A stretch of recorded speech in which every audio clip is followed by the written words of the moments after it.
Buenos días a todos, hermanos, de nuevo. Dios les bendiga. Esos cantos, como decía el hermano, si le ponemos atención, son la letra es muy rica, ¿verdad? Nos llega al corazón la letra de esos cantos. Vamos a orar, hermanos, para escuchar el mensaje de hoy. Oremos.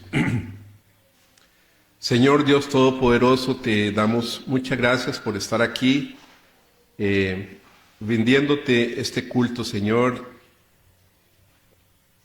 Que llegue a ti, Señor, con agrado, con olor grato, Señor, para que tú te glorifiques a través de tu pueblo, Señor, en esta iglesia. Te damos gracias. Pedimos, Señor, que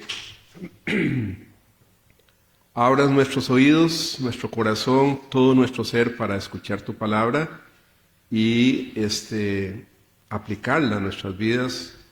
No queremos ser solamente oidores de tu palabra, sino también hacedores de la misma. Ayúdanos, Señor, que tu Espíritu Santo nos dirija en este tiempo. En el nombre de Jesús oramos. Amén. Amén. Vamos a continuar con el libro de Santiago en el capítulo 3. Santiago capítulo 3.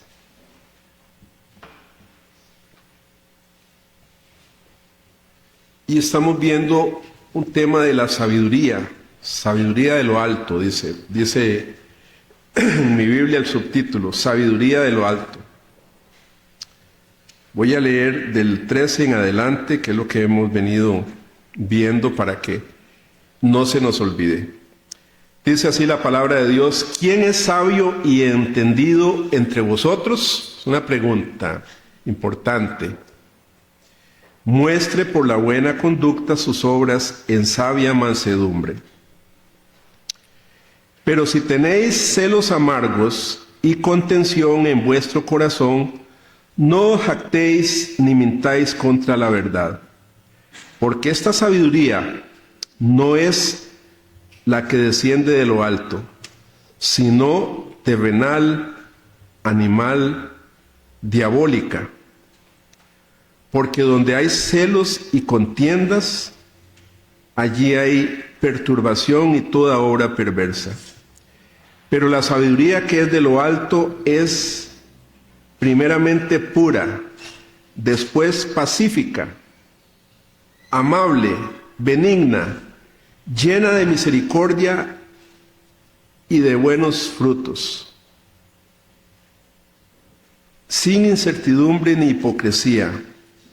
Y el fruto de justicia se siembra en paz para aquellos que hacen la paz. Que Dios bendiga su palabra esta mañana, hermanos, en nosotros. Bueno, de nuevo Santiago, ¿verdad? Como vimos la semana pasada, él hace la pregunta: ¿quién es sabio y entendido entre vosotros? ¿Quién dice que es sabio aquí? Y la respuesta de muchos podría ser, como vimos la vez pasada: bueno, no seré tan sabio, pero la estoy pulseando, ¿verdad? Me gustaría ser más sabio, pero ahí voy. Y Santiago de nuevo dice, parafraseando: está bien, si de verdad está creciendo en sabiduría, ¿cómo, si usted se está volviendo más sabio, cómo lo puede demostrar? ¿Cómo usted puede demostrar esa sabiduría de lo alto? Y en el versículo 3 él contestó: hay dos maneras muy visibles en que usted puede darse cuenta si usted está creciendo en sabiduría. Primero, dice que muestre por la buena conducta sus obras.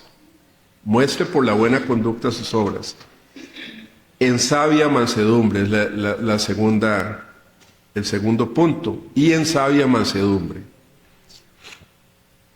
En la vez pasada, en la predicación pasada, estuvimos hablando del significado de lo que significa ser, andar en una buena conducta y también ser manso, mansedumbre, ¿verdad? Hablamos de eso. Y estas son evidencias de que usted está creciendo en sabiduría, la buena conducta y un carácter humilde. A veces nosotros usamos la palabra sabiduría le damos otro contexto, ¿verdad? Por ejemplo, Señor, dame sabiduría para pasar el examen mañana, por ejemplo, un estudiante, ¿verdad? Señor, dame sabiduría para pasar ese examen o esa entrevista o ese etcétera, ¿verdad? Usted pide sabiduría. Pero esa no es la sabiduría de la que está hablando Santiago. Y nosotros usamos mucho esa palabra en eso, ¿verdad? Para todo pedimos sabiduría. Es como que, Dios, voy a hacer este examen, necesito sabiduría. ¿Verdad? Dios, voy a entrevista, necesito sabiduría. Dios, y para todo pedimos sabiduría. Pero como hemos visto, esto no es el significado de la sabiduría que viene de lo alto, sino más bien es un vivir con Dios, un estar cerca de Dios, es un estado, ¿verdad?, de todos los días, vivir con Dios y en humildad, y ser humildes, ¿verdad? Una persona que pide sabiduría, digamos, otra vez en el examen, Señor, ayúdame a salir bien el examen, pero si no estudió, o si fue negligente ahí en sus estudios, ¿cómo le va a ayudar el Señor? ¿Verdad? Señor, ayúdame a trabajar bien, pero si no la pone, ¿va? Entonces, es más bien un estado de vida, ¿verdad? Ahora, hay dos obstáculos visibles también, invisibles, que no se ven, que nos estorban en el crecimiento de la sabiduría. Santiago pasa a darnos esta advertencia. No solo hay dos muestras visibles de si usted es una persona sabia, sino que va a haber, también hay dos obstáculos invisibles que nos impiden vivir sabiamente. En el versículo 14 leímos: pero si tenéis celos amargos y contención en vuestro corazón, no os jactéis ni mintáis contra la verdad. Interesante, ¿verdad? Esos son dos obstáculos invisibles, no se ven. Están escondidos. Estas características invisibles están escondidas. Y si usted tiene eso en su corazón, bueno, en su vida, ¿verdad? Usted se va a estancar en esa sabiduría que viene de lo alto. Usted le puede estar pidiendo sabiduría al Señor y no está creciendo en esa sabiduría. Son dos cosas que no debemos ocultar en nuestras vidas, ni tenerlas ahí guardadas. Y notemos que estas cosas se guardan ¿dónde? ¿Dónde dice? En nuestro corazón. Aquí. Nuestro corazón. En el vocabulario bíblico, hermanos, como hemos visto otras veces, el corazón es el lugar donde mora la fe o la incredulidad. Es en el corazón donde se origina el pecado o la piedad. Y esas cosas afectan toda nuestra vida. El apóstol Pablo, por ejemplo, en Romanos 10:9 dice, muy conocido el pasaje: si confesares con tu boca que Jesús es el Señor y creyeres en tu corazón que Dios le levantó de los muertos, serás salvo. Y de esto es lo que hablamos, hermanos, cuando decimos que necesitamos aceptar a Cristo en el corazón, ¿verdad? Las personas dicen, bueno, yo tengo a Cristo en mi corazón, ¿verdad? Yo ahora lo tengo en mi corazón, yo lo acepté. Y ya sabemos, si están pensando, que esa aceptación es por gracia, ¿verdad? Pero, digamos, usted aceptó a Cristo, es lo que usted hizo.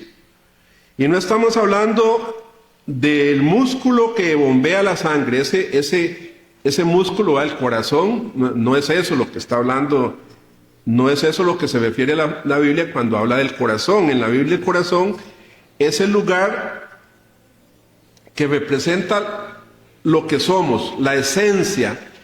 ¿Quién es don Roberto, verdad? Y es la esencia de lo que es, de lo que soy, ¿verdad? Eso es lo que habla, de lo que habla la Biblia cuando se refiere al corazón. Para poder ser salvos le pedimos a Cristo que entre en nuestro corazón, ¿verdad? Señor, entra en nuestro corazón. ¿Qué significa? ¿Qué significa eso? Que queremos que Él viva y reine en nuestra vida como Señor y Salvador, ¿verdad? Entra a mi corazón, lo que le estamos... No es que algo va a entrar ahí, ¿verdad? Al músculo. Es que lo que queremos es que Él sea el Señor y el Salvador de nuestras vidas. Pero el corazón, hermanos, no es solo el lugar donde reside la fe, sino que también es el lugar donde se origina el pecado. En el ser, ¿verdad? En el corazón. Jesucristo dijo, por ejemplo, en Mateo 15, 19, porque del corazón salen los malos pensamientos. ¿De dónde salen los malos pensamientos? Del corazón, de mi ser, ¿verdad? Los homicidios, los adulterios, las fornicaciones, los hurtos, los falsos testimonios, las blasfemias, están ahí, ¿verdad? En nuestro corazón. Recuerdan que Juan Calvino dijo una vez que el corazón del hombre es como una fábrica de ídolos. Corazón, ¿verdad? Él está hablando de ese ser. Entonces aquí vemos, hermanos, que el corazón es el lugar donde crecen las ambiciones y los pecados. Están ocultos, están ahí ocultos hasta que alguna situación en nuestra vida los saca a la luz. Digamos la ira, ¿verdad? Cuando alguien nos ofende, nosotros estamos tranquilos, ¿verdad? Pero cuando alguien nos dice algo que no nos gusta, ¿qué es lo que sale del corazón? Ira, ¿verdad? Ira, cólera, enojo, venganza, todas esas cosas terribles que uno no le gusta tener. A nadie le gusta tener eso, pero están ahí, ¿verdad? Entonces, hermanos, los celos amargos del que habla Santiago aquí y la contención en nuestro corazón es lo opuesto a la sabiduría. Eso no es sabiduría. Ahora, la palabra clave para entender lo que Santiago está diciendo es el verbo tener. Si tenéis, dice, si ustedes tienen en vuestro corazón celos amargos, contenciones, la palabra clave es tener. Esta palabra significa tener, en el original, en el griego, significa albergar o acoger algo. Yo, esos celos los albergo, ¿verdad? Yo los albergo, yo los acojo en mi corazón.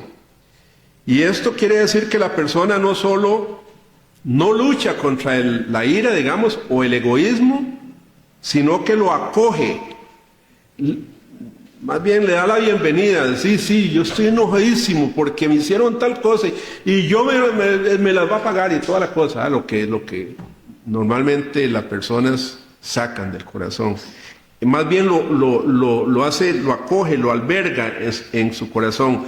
No lo está confesando, no está diciendo, Señor, yo no quiero tener eso en mi vida. No, más bien lo está alimentando. Y pasan los días y lo va alimentando más, ¿verdad? No lo está confesando, sino que lo está acogiendo. Ese es el sentido cuando dice Santiago, si tenéis celos amargos, es que nos gusta, es como que nos gustara tener esos celos amargos, ¿verdad?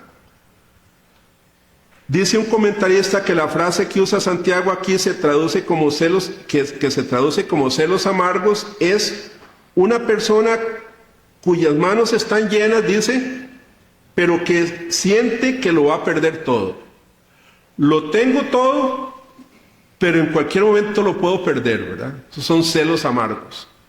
Lo tengo, pero lo puedo perder. O otro ejemplo, es la esposa o el esposo que sienten celos por su cónyuge. Ella lo ama a él, pero él la cela amargamente. Él siente que la puede perder, ¿verdad? Que la puede perder. Entonces, hermanos, un obstáculo que nos impide crecer en sabiduría es el enfocarse en uno mismo. Es más como, esa mujer, esa esposa es mía, ¿verdad? Y yo la puedo perder, por eso tengo celos, ¿verdad? Porque ella es mía, ¿verdad? O cualquier otra cosa, ¿verdad? Que otro ejemplo. Tener las manos llenas, pero sentir que las puede perder. Es como enfocarse en uno mismo, es egoísmo en un sentido. Es como, esta es nuestra posesión, nuestros planes, y que nadie se meta en esos planes o en ese camino, ¿verdad?, en que estoy siguiendo. No sé si me logro explicar. La próxima palabra que usa Santiago es contención, y buscando ahí en el diccionario bíblico, significa una ambición personal. Contención, uno más bien la relaciona a contención como con pleito, ¿verdad? Contencioso, una persona, sí, tiene esa connotación, pero es como una ambición personal. Este es el deseo de ser visto, ¿verdad? Yo primero, es ese deseo que hace que uno quiera trepar hasta lo más alto. Yo quiero llegar a esa meta, yo quiero tener esto, ¿verdad? Es como el político, el que hace carrera política. Él va a hacer lo que sea para escalar posiciones, para llegar hasta la Asamblea Legislativa o llegar hasta la presidencia. Es con sed de llegar a la cima, ¿verdad? Y usted se preguntará, ¿los creyentes son así? ¿Tenemos esos celos amargos y esas contenciones? ¿Son así los creyentes? Los creyentes compiten, entre hermanos compiten. ¿Sí? Lamentablemente sí. Los creyentes se fijan en qué ropa usan los demás. Mira cómo anda, mira, sí, si se fijan, o qué carro usa el otro, qué carro tiene el otro, qué carro tengo yo. Sí, los creyentes hacen eso. Los creyentes compiten por la crianza de los hijos. Yo he visto personas, hombres y mujeres, compitiendo. Es que yo soy un mejor papá yo soy mejor que, yo estoy educando a mis hijos mejor que vos. Eso lo viví yo también, ¿verdad? O sea, esos celos que hay ahí de quién es mejor papá o quién es mejor mamá. En lugar de apoyarse, más bien se critican. Los creyentes, o más bien existen rivalidades en la iglesia por posiciones y pertenencias, prominencias. Sí, también. Qué lamentable, ¿verdad, hermanos? Pero sí. Hermanos, lo que Santiago está diciendo aquí es que la sabiduría de Dios va a desarrollarse en una persona que vive sin estos egoísmos, sin estas cosas, que ha logrado vencer esos celos amargos y esos deseos egoístas. En el versículo 14 continúa diciendo, pero vean lo que dice, pero si tenéis celos amargos y contención en vuestro corazón, No jactéis ni mintáis contra la verdad. No se jacten de eso. En otras palabras, no se justifique a sí mismo si usted tiene esas cosas en su corazón, porque estos son los obstáculos invisibles en contra de la sabiduría, los celos amargos y la ambición egoísta. Y esta es la advertencia. Dice Santiago, estos van a salir del corazón del creyente, de ese creyente que los alimentó, que no lucha contra esas cosas, sino que los alimenta, y al final esos celos y esas contenciones van a lastimarlo o lastimarla. Santiago nos está diciendo, hermanos, que vamos a lastimarnos a nosotros mismos cuando albergamos o acogemos esos sentimientos. Nos vamos a lastimar a nosotros mismos, van a lastimar a nuestros seres queridos. Una persona celosa, con celos amargos, va a lastimar a su familia, o va a lastimar a sus compañeros de trabajo, va a lastimar a un montón de gente, y él mismo se va a lastimar. Y vamos por fin a entorpecer el avance de la sabiduría en nosotros, porque eso no es la sabiduría que viene de lo alto. Cuando nosotros guardamos celos dentro de nuestro corazón, estorba nuestra sabiduría. Cuando alimentamos ambiciones secretas, nos estorba en el crecimiento espiritual. Cuando tenemos una actitud egoísta que dice yo primero yo, usted sabe esa frase, primero yo y después los demás, eso van a ser impedimentos para crecer en sabiduría.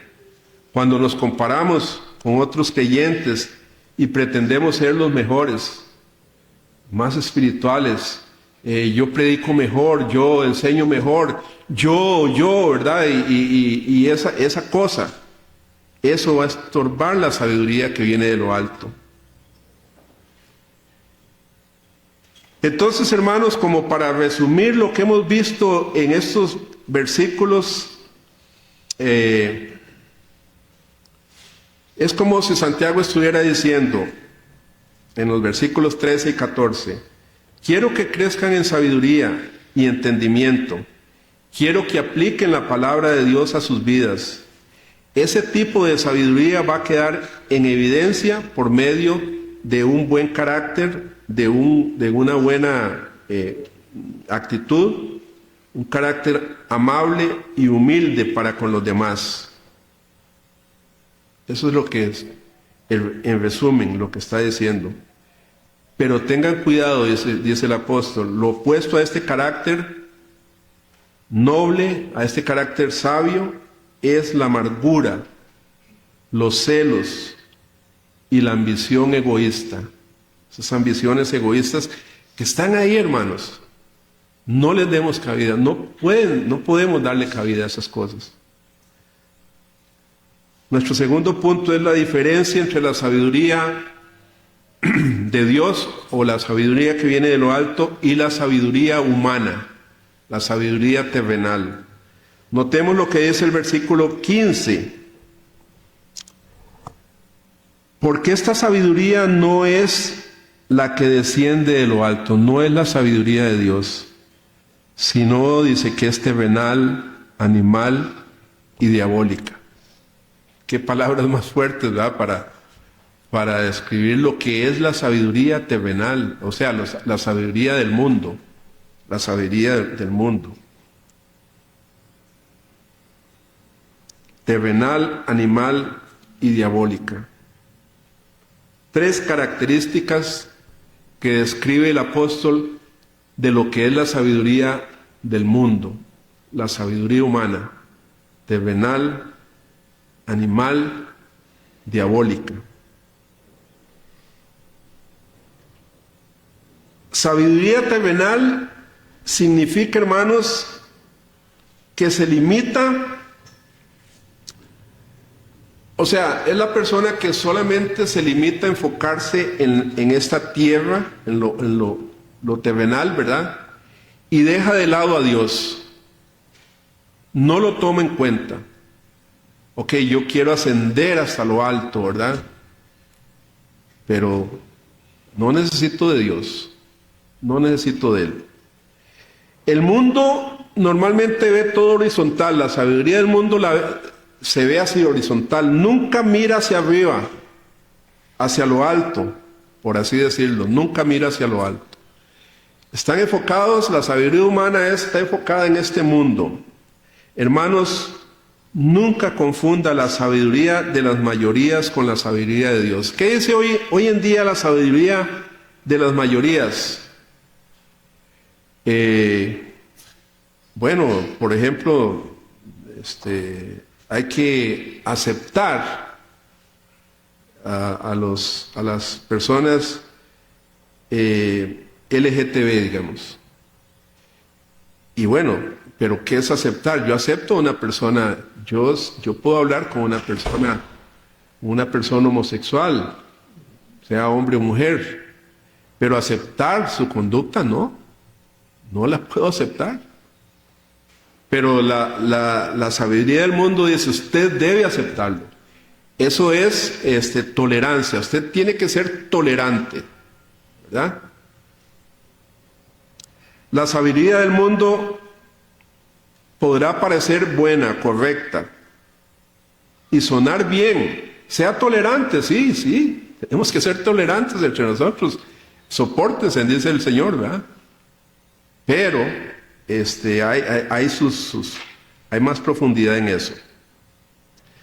La sabiduría del mundo entonces podrá sonar bien, pero recuerde lo que dice el libro de los Proverbios, capítulo 14, versículo 12, dice, hay caminos que al hombre, es muy conocido ese versículo, ¿eh?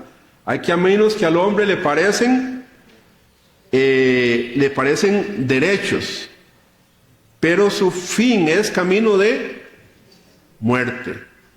Sí, pareciera, la sabiduría del mundo pareciera que está bien, pero su camino es muerte. La sabiduría del mundo mira para todos lados excepto hacia arriba. No quieren nada con Dios. En el Sermón del Monte, el Señor Jesús usa una ilustración de la arena, la casa de la arena, para ilustrar la sabiduría. Voy a leer un poquito Mateo 7:24. El Señor aquí nos presenta dos constructores y dice, cualquiera pues que oye estas palabras y las hace, la palabra de Dios las hace, le compararé a un hombre prudente que edificó su casa sobre la roca, descendió lluvia y vinieron ríos y soplaron vientos y golpearon contra aquella casa, pero no cayó, porque estaba fundada sobre la roca. Pero cualquiera que me oye dice estas palabras y no las hace, que nos pasa mucho, ¿verdad? Escuchamos la palabra de Dios, pero si no nos gusta mucho esa palabra, entonces la dejamos a un lado. No, eso no es para mí. Cualquiera que me oye estas palabras y no las hace, le compararé a un hombre insensato que edificó su casa sobre la arena y descendió lluvia y vinieron ríos y soplaron vientos y dieron con ímpetu contra aquella casa y cayó. Y fue grande su ruina, dice el Señor. Ven, una sabiduría construida, hermanos, sobre solo sobre la sabiduría del mundo. Eso va, cuando vengan los vientos, la tormenta, esa sabiduría se queda.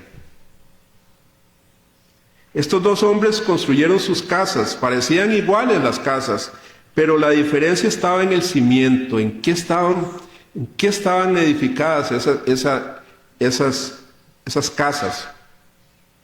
Uno la construyó sobre la roca, dice, y el otro la construyó sobre la arena. Y con esa ilustración Jesús define lo que es la sabiduría. Y el punto de él era no solo escuchar sus palabras, escucharlas, sino ponerlas por obra, aplicarlas a la vida. Los vientos fuertes vienen y las casas o las vidas construidas sobre la arena no van a permanecer. De ahí, hermanos, ese tema de la sabiduría es tan importante. Las casas o las vidas de los sabios construidas sobre la roca de la sabiduría de Dios van a permanecer a pesar de las tormentas. Siempre van a permanecer. Santiago dice que la sabiduría del mundo no solo es egoísta, sino también que se autoengaña. Es espiritualmente ciega. En el versículo 15 dice que la sabiduría del mundo es natural o animal. ¿Qué significa eso? La palabra que usa el apóstol aquí es de donde sale el término psicología en español. La busqué y dice psiquikos. O sea, es el estudio de la condición humana. De aquí sale la palabra psicología. Pero la sabiduría de Dios, hermanos, no es humana. Es celestial. Es celestial. Es de lo alto. En 1 Corintios 2:14 el apóstol Pablo describe al hombre sin sabiduría de lo alto. Dice, el hombre natural no percibe las cosas que son del Espíritu de Dios. No las percibe, porque para él son locura. Y no las puede entender porque se han de discernir espiritualmente. El hombre natural no puede percibir las cosas de Dios. El hombre natural sabe que hay algo más en esta vida.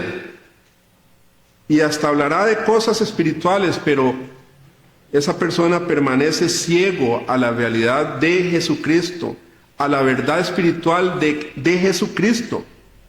Porque su espíritu, hermanos, no ha sido revivido, no ha sido vivificado en Cristo. Es interesante, usted puede hablar de muchas cosas a las personas no creyentes, pero tóqueles el tema de Cristo, ¿verdad? Que solo Cristo salva, que solo Cristo es el Salvador. No les gusta ese tema. No lo aceptan.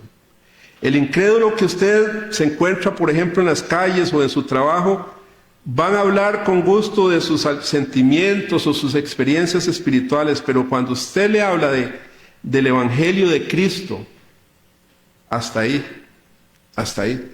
Sí, ya te escucharé otro día. En 2 Corintios 4:4 Pablo explica esto cuando dice, el Dios de este siglo cegó el entendimiento de los incrédulos, está cegado para que no les resplandezca la luz del Evangelio de la gloria de Cristo, el cual es la imagen de Dios. Ellos no pueden ver. El Dios de este siglo, o sea, Satanás, cegó el entendimiento de los incrédulos. Otro ejemplo lo vemos en 1 Corintios 1:23, que dice Pablo, pero nosotros predicamos a Cristo crucificado, para los judíos ciertamente tropezadero. El Evangelio de Cristo crucificado dice, para los judíos ciertamente tropezaderos, y para los gentiles locura. ¿Ven, hermanos, cómo es la sabiduría de este mundo? ¿Verdad? No les gusta el Evangelio. Para los judíos la crucifixión de Cristo es tropiezo, era tropiezo por el hecho, o es tropiezo a los judíos,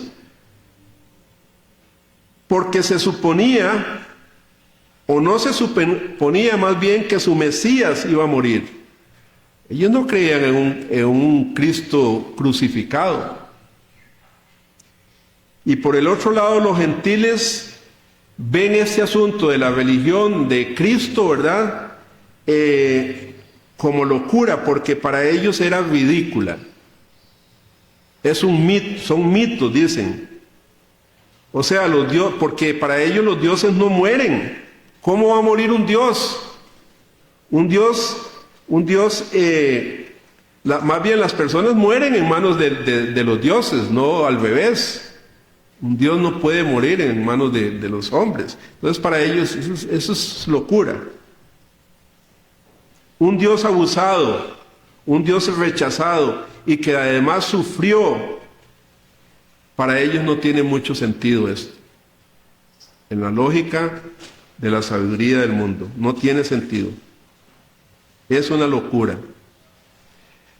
Un filósofo Celso, un filósofo griego, Celso, no Celso Borges, ¿verdad? Sino que Celso, bonito ese nombre. Él vivió en el segundo siglo, atacó al cristianismo, fue el primero, dicen, que atacó el cristianismo. Primer filósofo. Y él escribió algo así: ¿qué tipo de Dios permitiría ser crucificado? ¿Qué clase de Dios permite ser crucificado? Estos cristianos, decía él, adoran a un hombre muerto. ¡Qué locura! ¿Verdad? ¡Qué locura! Así lo ven. Y si usted razona así, con razonamiento no espiritual, usted lo ve así, se ve así, ¿verdad? Estos cristianos adoran a un hombre muerto. ¡Qué tontos! ¿Verdad? Pero porque ellos no saben. No, el Dios de este siglo los tiene cegados. Hermanos, nada es tan absurdo para el hombre natural que la creencia que la sangre de un Dios crucificado pueda expiar y quitar el pecado y asegurarnos la salvación y la vida eterna. No lo pueden discernir. Con razón Pablo escribió: porque la palabra de la cruz es locura a los que se pierden. Para ellos es locura. ¿Y qué hace la iglesia hoy, hermanos? Muchas de las iglesias hoy en día. Suavizar cada vez más su mensaje acerca de la expiación de Cristo, porque este mensaje no les gusta a las personas, a las personas no convertidas.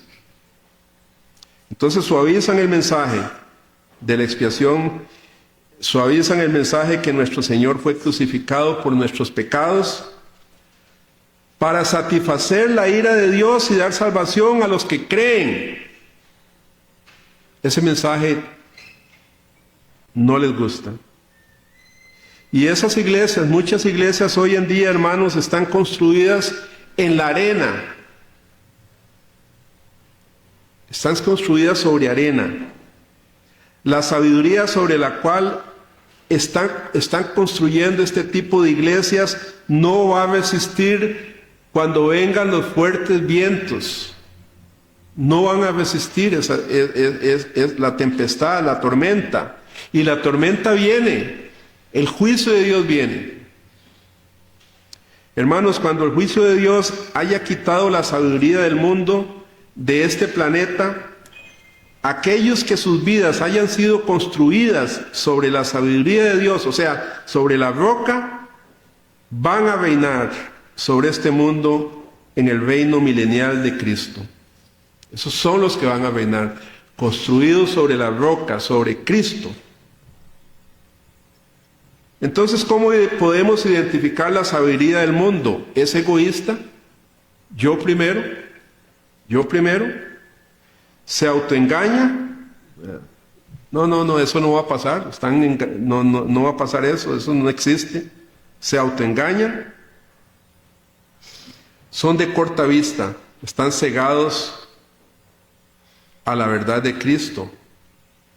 Cegados a la verdad. Qué triste, hermanos, qué condición más triste. Por eso es que nosotros tenemos ese mensaje de salvación que puede abrir sus ojos. Y por último dice que la sabiduría del mundo es diabólica. Se autoexalta, es diabólica. ¿Qué es lo que hizo el líder de los demonios cuando estaban allá en el cielo, antes de la caída? El líder de los demonios intentó exaltarse a sí mismo como Dios. Por eso fue que el Satanás cayó. La sabiduría es diabólica porque se autoexalta. Una persona que se exalta a sí mismo tiene una sabiduría diabólica, hermanos. Pero para el mundo eso está bien. Y usted tiene que superarse y exaltarse. Usted tiene que ser el mejor.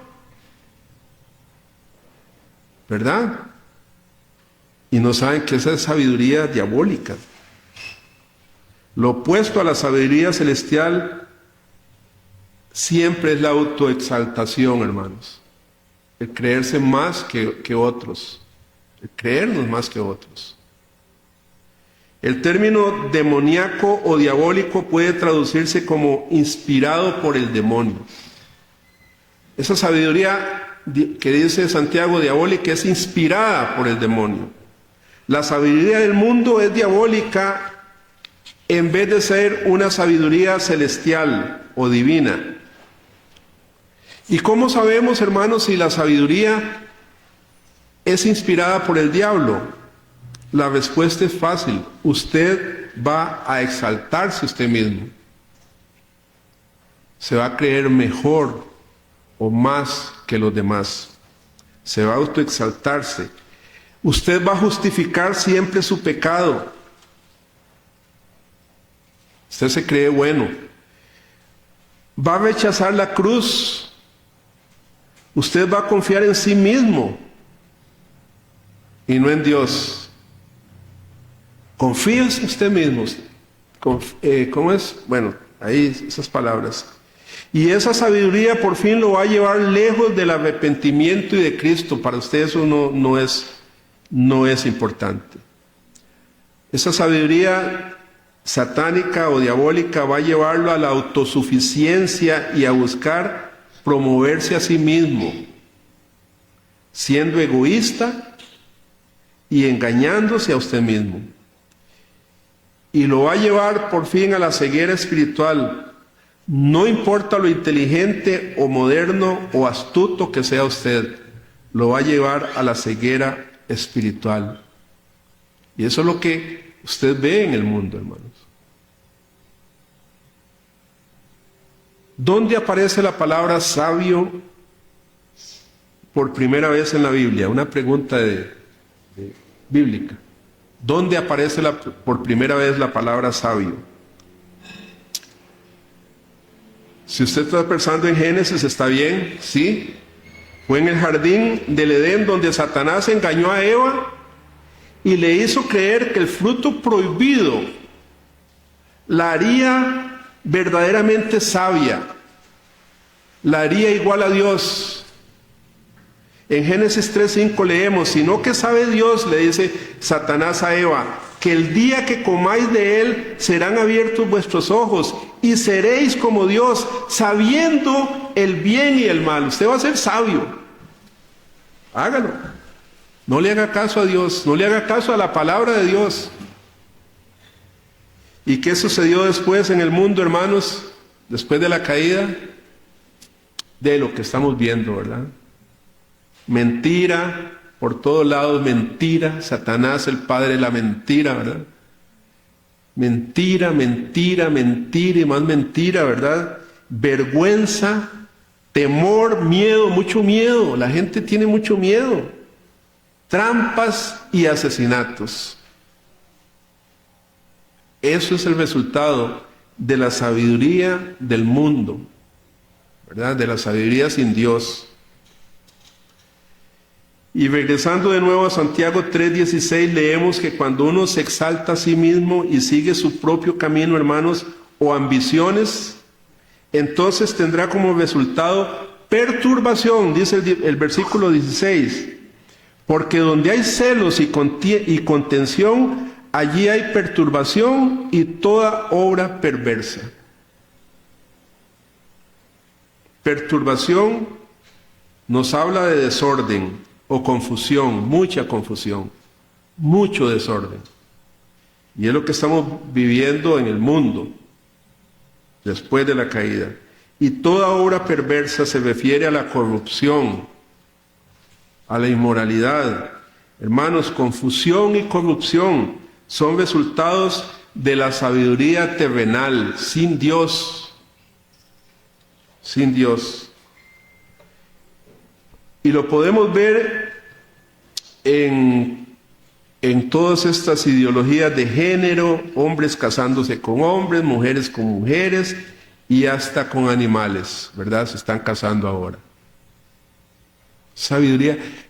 o sea, desde el punto de vista nuestro, que tenemos la sabiduría de Dios, hermanos, para nosotros es una locura lo que está pasando en el mundo. Este mundo está loco. Vea con las mascotas ahora, ¿verdad? Las mascotitas.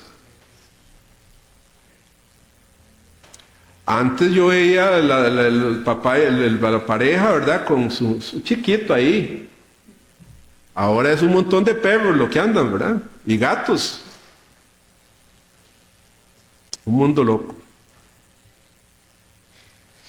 En este mundo en el que vivimos, en la sabiduría humana, toda maldad y pecado es posible. Todo.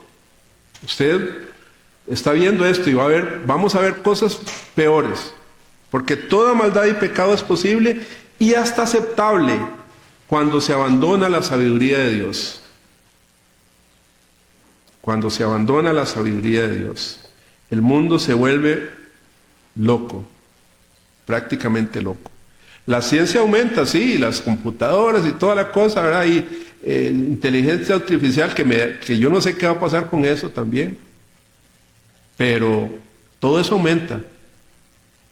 Pero el hombre se vuelve más degradado, ¿verdad? Se degrada más.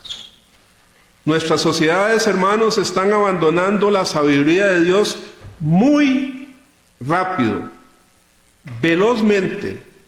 Ya el mundo no se rige con la sabiduría de Dios. Y por ende hoy vemos niños jugando videojuegos violentos. Dice una estadística ahí, en un promedio de 23 horas semanales. Niños viendo juegos violentos 23 horas a la semana. Pero también aquí uno se pregunta, ¿y dónde está la sabiduría de los padres que permiten eso? ¿Dónde está la sabiduría de esos padres? Solo la mitad de los hogares cuentan con padres casados hoy en día.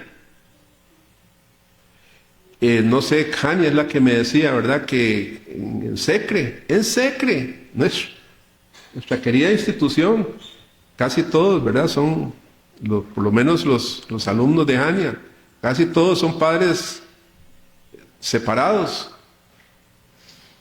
Padres separados. Y millones de adolescentes se contagian con alguna enfermedad venérea o de transmisión sexual por su promiscuidad, porque el sexo ya es libre, ¿verdad? Y millones de millones se contagian. Y si uno habla en contra de estas cosas,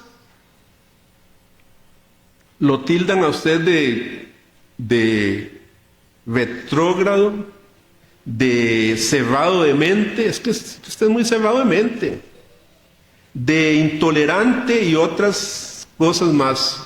Así tildan a los que hablamos en contra de la sabiduría de este mundo.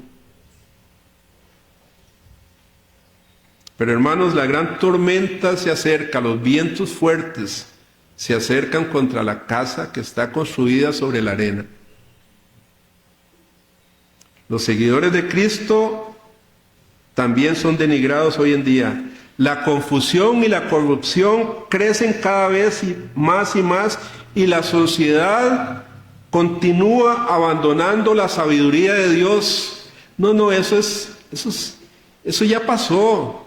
Eso de casarse, ser virgen hasta que nos casemos, eso ya pasó. Y sigue el mundo abandonando la sabiduría de Dios y abrazando la sabiduría terrenal. Y el juicio se acerca. Hermanos, nosotros podemos tratar de construir nuestras vidas rectas, pero por nosotros mismos nunca vamos a lograrlo. Nunca vamos a poder lograrlo.